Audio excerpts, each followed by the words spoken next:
I've lived in this neighborhood for 8 years. It's one of those cookie-cutter suburban communities, two-car garages, trimmed lawns, and an HOA that pretends it's Beverly Hills. But I didn't mind. I kept to myself, paid my dues on time, and never caused trouble. I'm a self-employed contractor. Drywall, roofing, remodeling, that kind of thing. My truck is my livelihood. It's not flashy, but it gets the job done. A 2005 F-250 with a custom rack, some faded paint, and a toolbox welded in the back. Not pretty, but reliable. And apparently, not pretty is all the HOA needed to declare war. It started on a Monday morning. I was sipping coffee in my garage, loading up tools for a job, when I saw a folded notice stuck to my mailbox. Not in it, stuck to it with tape. Big red letters at the top. HOA, Notice of Violation, Unapproved Vehicle Aesthetics. Aesthetics? I opened it. Apparently my truck disrupts the visual harmony of the community and lowers neighborhood standards. They cited a rule about unsightly commercial vehicles being parked in driveways or visible from the street. I laughed, at first. This was my property. My truck was fully registered. I wasn't blocking the road, making noise, or leaking oil. I'd been parking it in the same driveway for 8 years, and suddenly it's an issue? I thought maybe it was a mistake. So I called the HOA office. That's when I met Trish. Trish was the HOA president, and if you've ever dealt with HOA nightmares, you already know the type. Early 60s, crisp voice, talks like she's always on the edge of disappointment. She explained very calmly that multiple neighbors had complained about my truck and that community standards evolve. I asked which neighbors, but of course, she said that information was confidential. I asked what exactly was unsightly, and she said the truck had rust spots and industrial. Modifications that did not align with the aesthetic of a residential area. Her tone made it sound like I'd parked a dumpster on my lawn. I reminded her the HOA doesn't get to decide what kind of vehicle I drive, especially when it's legally registered and insured. That's when she dropped the line I'll never forget. We're not telling you to get rid of it, Mr. Hall. We're simply asking that you keep it out of view. Behind your home or in the garage would be preferable. I don't know about you, but I've never met a man who can fit a 3/4-ton contractor truck with a ladder rack in a standard suburban garage. I said as much. Her reply? Then perhaps it's time to consider alternate storage options. And just like that, I realized this wasn't about the truck. This was about control. Over the next week, I received 3 more notices, each one more aggressive than the last. They threatened fines of $50 per day if I didn't resolve the issue.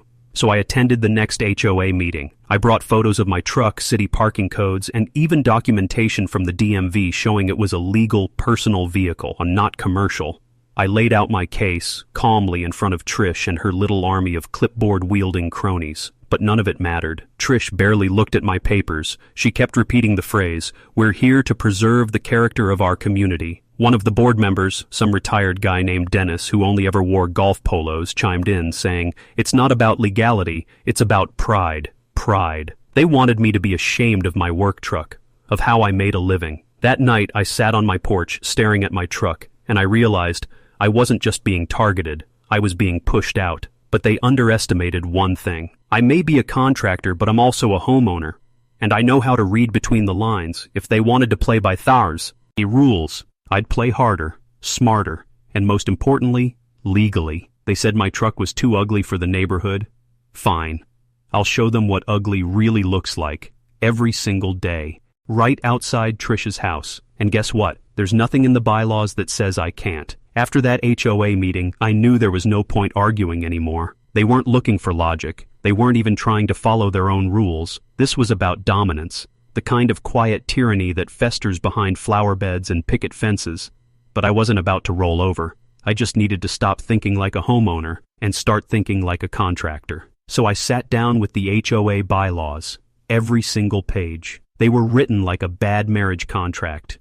Vague enough to be abused, but specific enough to box you in if you weren't paying attention. But tucked deep into a section titled Common Use Streets and Public Parking, I found something interesting. Vehicles may not be parked in front of the same residence for longer than 72 hours unless actively associated with that property's resident or a documented guest. Now that line did 2 things. 1, it meant I couldn't just leave my truck in front of someone's house permanently. But 2, it also meant I could rotate where I parked, as long as I moved every 72 hours, and if I was a documented guest, I could park even longer.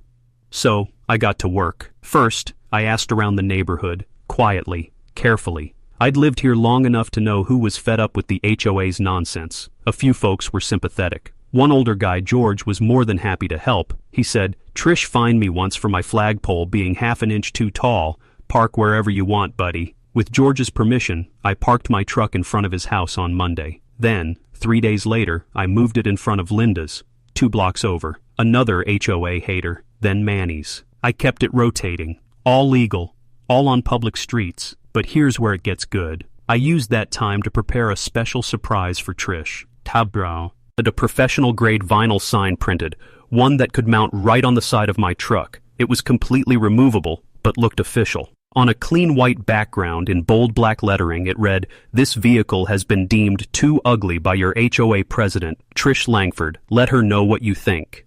And yes, I included the HOA's public contact number, which was listed on the neighborhood website. Nothing illegal, nothing threatening, just informative. The day I parked in front of Trish's house for the first time was a sunny Friday. She lived on the corner lot. Perfect visibility.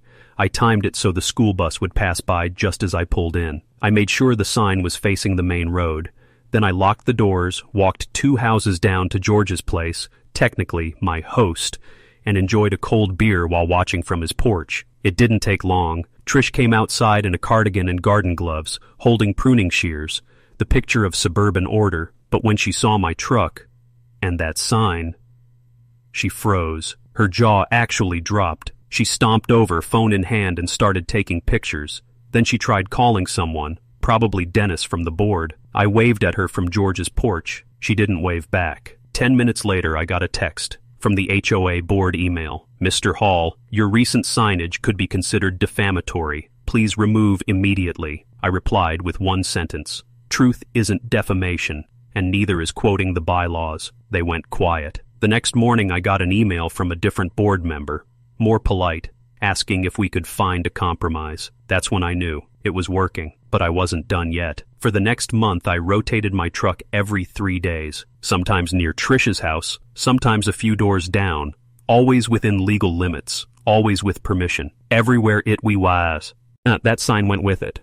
Neighbors started noticing. Some laughed, some asked questions. One guy even stopped me to shake my hand and said, "It's about time someone stood up to her." HOA leadership tried to pass a motion to limit street parking, but they couldn't get the votes.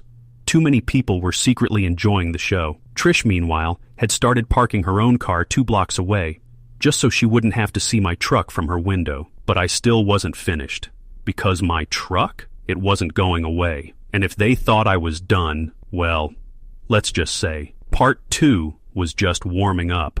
By week 5, the truck had become a bit of a neighborhood legend. People walked their dogs slower when passing by. Teenagers took selfies with the sign. I even saw a woman snap a photo from her car window, laughing like she'd just seen a political cartoon come to life. And the best part? Trish couldn't do a thing about it. But still, she tried. I started getting subtle escalations, a warning about vehicle signage, a friendly reminder from the city about street parking, which conveniently appeared the day after I parked near her cul-de-sac. Nothing stuck. Everything I was doing was within regulation. So, I decided to escalate too, but not through threats, not through arguments, through art. I called up a buddy of mine, works in auto body and vinyl wrapping. I told him I had a weird request. I wanted my truck to be uglier, but not junkyard ugly, not real rust or dents, fake ugly, cartoonish ugly, obnoxious but legal ugly. He laughed and said, "You want it to look like a rolling middle finger?" Exactly. So, we got to work. 3 days later, my F-250 had a full custom wrap. Bright yellow base, bubblegum pink flames down the sides, and, this is my favorite part, a cartoon mural on the tailgate that showed a smiling HOA president trying to cover her eyes while my truck doctor drove past. It was cheeky. Not offensive, not vulgar, just loud. Really, really loud. The same day I drove it into the neighborhood, kids ran out of their houses pointing at it like it was an ice cream truck. One little boy shouted, "Mom, look, the ugly truck is back." Trish was out walking her little white dog. She froze mid-step when she saw the new design. I swear she looked like someone had just spilled red wine on her HOA handbook. She tried not to react. She even tried walking past me without saying a word, but her neck turned red. 2 hours later, I received a notice of emergency HOA meeting scheduled for that evening. Agenda: Community Vehicle Aesthetic Standards, Emergency Amendment Discussion. I showed up, of course. Trish stood at the front with a slideshow like she was pitching legislation to Congress. She had photos of my truck, all angles. She referred to it as a public nuisance, a visual threat, and, my personal favorite, an act of intentional antagonism against the values of our neighborhood. She proposed a new amendment that would ban vehicles with non-neutral color palettes or graphic illustrations not approved by the HOA board. But here's the twist. She needed a 2/3 vote to pass that amendment. And this time, she didn't have the votes. Turns out my truck had won over more people than I realized. One neighbor stood up and said, "Look, I don't even like the truck, but I really don't like how this board keeps trying to tell us what kind of cars we're allowed to own." Another added, "You went after his truck, not because it broke a rule, but because you didn't like it. That's not how any of this is supposed to work." It was like dominoes. People who'd been quietly annoyed for years started speaking up. Stories came out. Trish had fined someone for wind chimes. Someone else had been warned for aggressive law and edging. Another guy got a letter because his garage door stayed open too long while he unloaded groceries. And now, my truck had become the symbol of that frustration. The vote failed. By a landslide. The room was quiet. Trish looked like she'd just bitten into a lemon. I thanked the board for their time and walked out, keys in hand, big yellow truck waiting for me under the streetlight. As I got in, I looked back at Trish. She wasn't looking at the truck anymore. She was looking at the crowd of neighbors still standing outside, not on her side. And I realized this had never been about just a vehicle.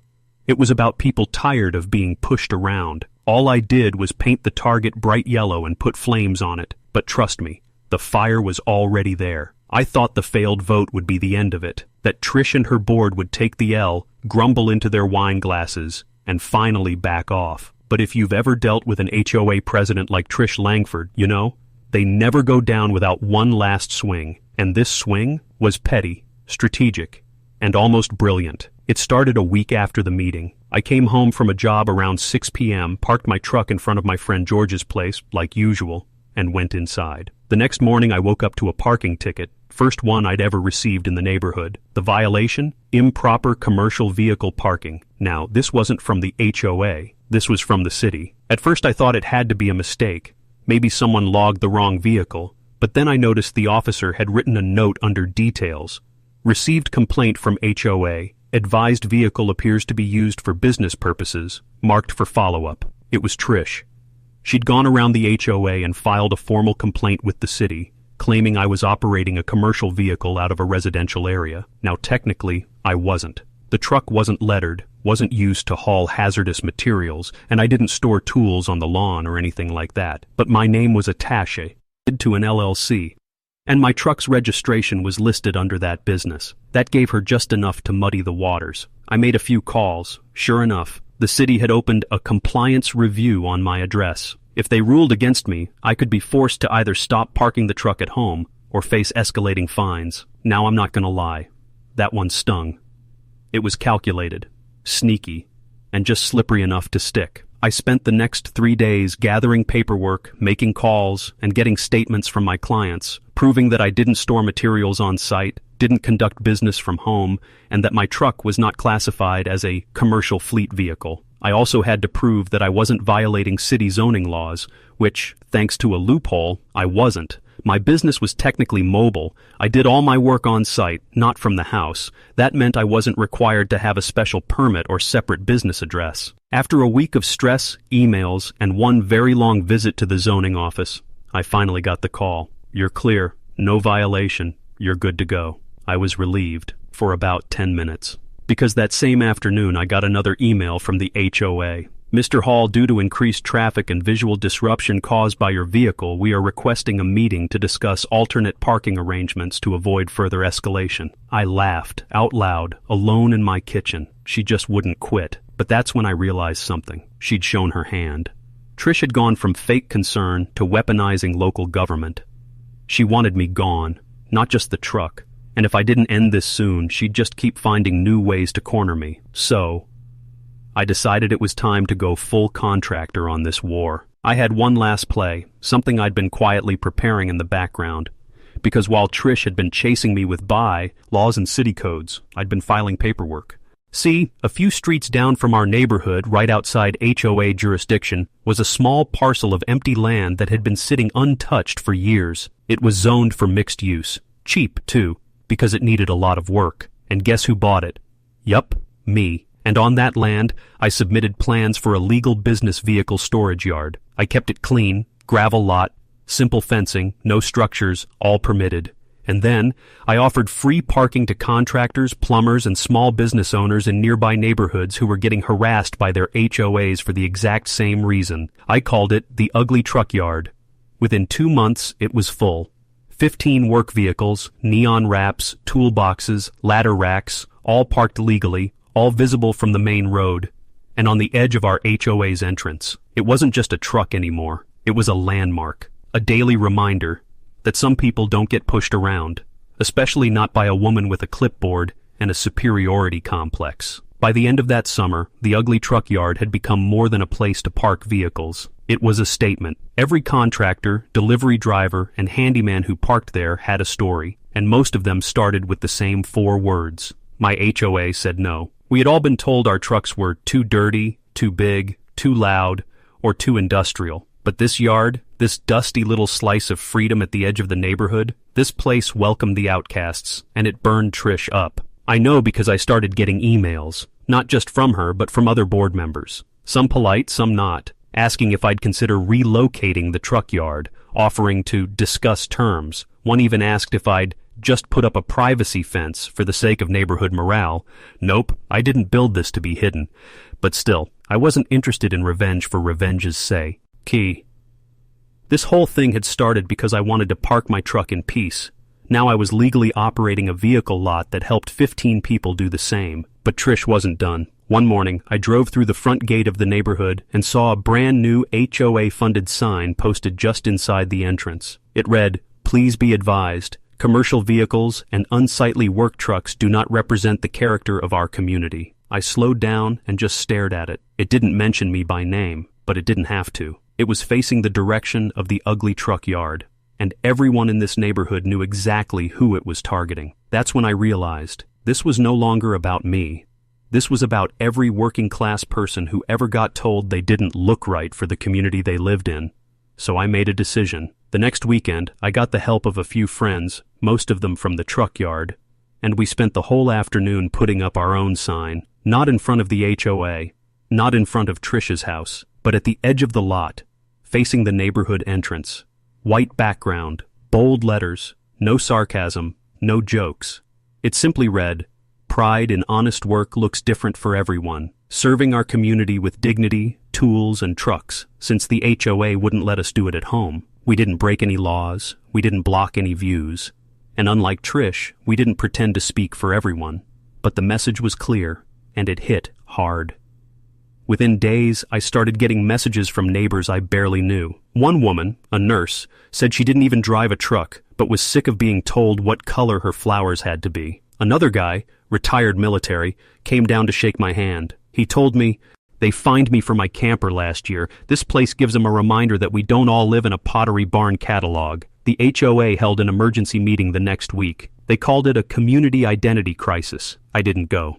I was too busy repainting the mural on my truck tailgate, the one with the cartoon of Trish trying to shield her eyes. Only this time, she was smiling, because deep down, I think she finally realized something. She hadn't won, but neither had I. The neighborhood had. The story started with a rusty old truck and a letter taped to my mailbox. But it ended with people speaking up, pushing back, and refusing to be ashamed of who they are, or what they drive. Trish still lives in the same house. She still runs the HOA, technically. But these days, she's a lot quieter, a lot more careful. The fines slowed down, the language softened, and last I heard, she even voted in favor of a proposal allowing contractor vehicles in driveways, as long as they're well maintained. Imagine that. Sometimes the best kind of revenge is making them change the rules they tried to use against you. All it took was a little creativity, a lot of stubbornness, and a truck that was just ugly enough to make a point.